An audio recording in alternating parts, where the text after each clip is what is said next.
Bismillah ar-Rahman ar-Rahim. We're now on Jim, Ha, and Kha. And these are what we can call the wave letters because they look like a wave. If you look at this, it looks like a wave coming into the ocean. Okay? So they're the wave letters, and this is a set of three triplets that look the same. Okay? And the only difference in them is the dot at the bottom, no dot at all, and the dot at the top. Okay? Now, in their image, Jim, Ha, and Kha, they connect back and forward. So they connect from the back. So if you're writing Jim, you have text here, and then you want to write a Jim, and then you continue. It continues onward. Okay. So what I have at the top here highlighted is the beginning of the word. Okay. Here you have the middle of the word. Okay. And at the end of the word, you have your text, and then this is what you normally see in the books is the letter. Now you close it off with a tail or a stomach. Some people call this the stomach, okay, because it's like a big stomach. So you have a wave, you have your wave, and then you have your stomach. So that's very simply how the Jim, Ha, and Kha is simply how they look and how they're written. Now let's look at some vocabulary words using only the words that only the letters that we've covered so far, and only the words that are from the top 100 words of the Quran. So that's what your quiz that you notice on the Teachables, the quiz is there, that or the quiz will be there eventually, because we're only on our third video so far. You're gonna have a quiz here, and this is gonna be your first word, Ja'a, which means came.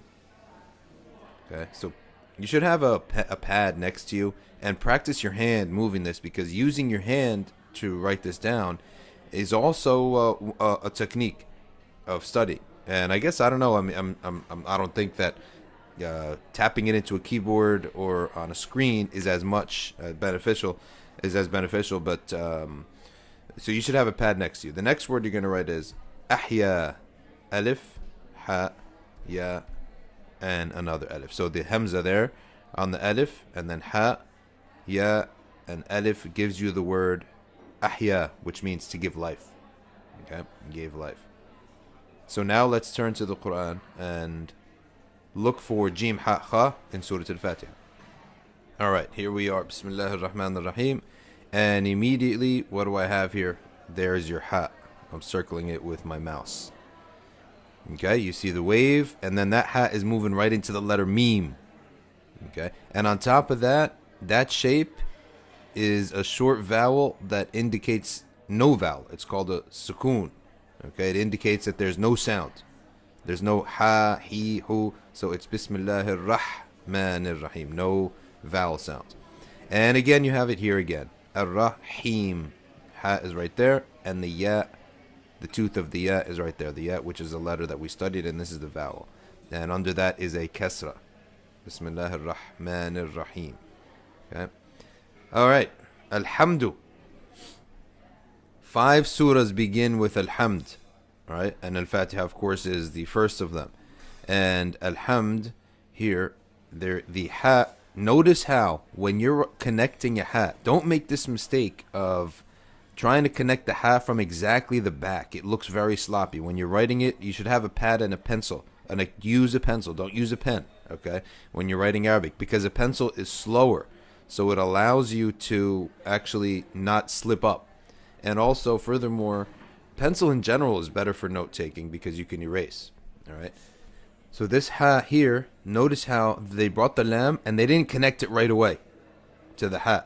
They actually made a chair, and the ha sits on that chair. Okay, and that's how you write properly. All right. You don't just try to connect from the back everything. All right. So that's your ha, and has a fatha on it. Ha, alhamdulillah. Short. The fatha is like a small alif.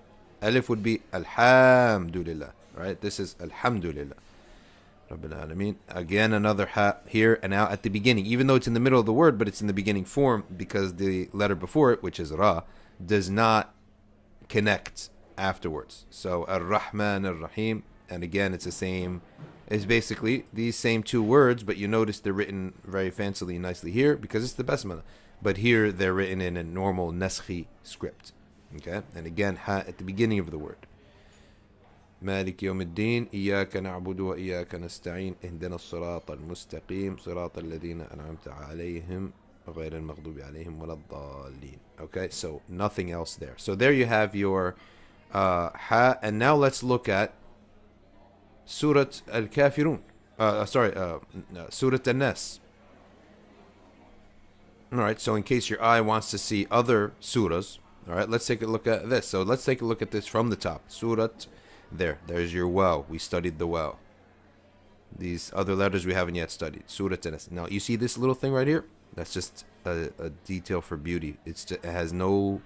You don't get so intimidated. Oh my gosh, what is all these spots? No, this is just something he put there to make it look nice. This too is a little design. All right, it's actually like a little letter scene.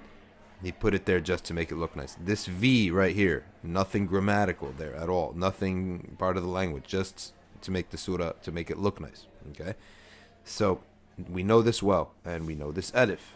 Okay, and then we have another alif right here. Okay, so that's what we've studied so far. Now let's go. Bismillah ar-Rahman ar-Rahim. We looked at that in Surah al-Fatiha. And we're looking at the letters that we know now. Alif, waw, ya, ba, ta, tha, jim, ha, kha. Okay. Here you have your alif, you know that one. And then your waw. Qul a'udhu. Alright, a'udhu. So this waw is acting as a vowel. Bi rabbin nas. And then here you have alif. Okay, bi rabbin nas. Okay. And of course your ba. We skipped the ba. Two bas. Ba at the beginning and ba by itself. Alright, ba at the beginning and ba by itself. Malikin. So ba is very simple to. It's a plate, right? These are the plate letters. And so far, no jim haha. Malik in nas. Again, alif. And nas means people. Malik is their king, the king of the people. Ilah. Here you have an alif, right, with the hamza underneath it. E. And then here you have a dagger alif. Like we said, a dagger alif is the alif that is actually part of the word, but the Arabs did not, the original Meccan Qurayshi Arabs who determined the spelling of the Quran. The spelling of the Quran is fixed. You can't respell words because it makes more sense. They spelt it for certain reasons, and that was how they spelt it, and otherwise every generation would be changing the spelling of the Quran, right? So the spelling doesn't change. So where there's an alif pronounced but not spelled, we have a dagger alif. Okay, and again we have alif here, and this again is the wasla. A wasla is a connector, so there's no pronouncing. You don't say ilah al-nas. No, you say ilahin-nas. It's just a connector. Means that there's a haraka, a movement here, a vowel here, and you want you just to connect. So don't say ilah an-nas. You say ilahin-nas. All right, and there's your alif right there. Min sharr al-waswas al-khannas. So what do we see here? All right, from the letters that we've studied, again, alif with a wasla. Sharril waswas, not shar al waswas. You don't say min shar al waswas, sharril waswas. And you have your alif. And here you have two examples of waw as a consonant. Waswas, all right, waw as a consonant.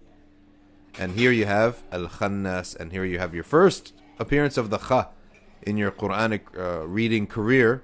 The first appearance of the letter kha, because there's no kha in Surah al-Fatiha. And here you have the kha again, sitting. The lam, you never connect a letter from the back to the back, to the back of the kha. It's going to look sloppy. Rather, what you do is you create for it a little seat. Okay? So he extended the lam and he went up. Now the kha can sit down, relaxed, okay, on that edge. Right? And then you have your alif, khannas. And then again, alif with a wasla. Why? Because if you continue. So if you say min sharr al-waswas al-khannas alladhi, again you connect. That's called a wasla, alladhi. And then here you have a ya. Now notice, in all literature except the Quran, it just and also the way the Egyptians write, the ya at the end of the word does not have two dots on it. You'll find in all other literature the ya at the end of the word having two dots on it. Well, not in the Quran. So this is alladhi. Okay, as a vowel. Here you have ya as a consonant. You.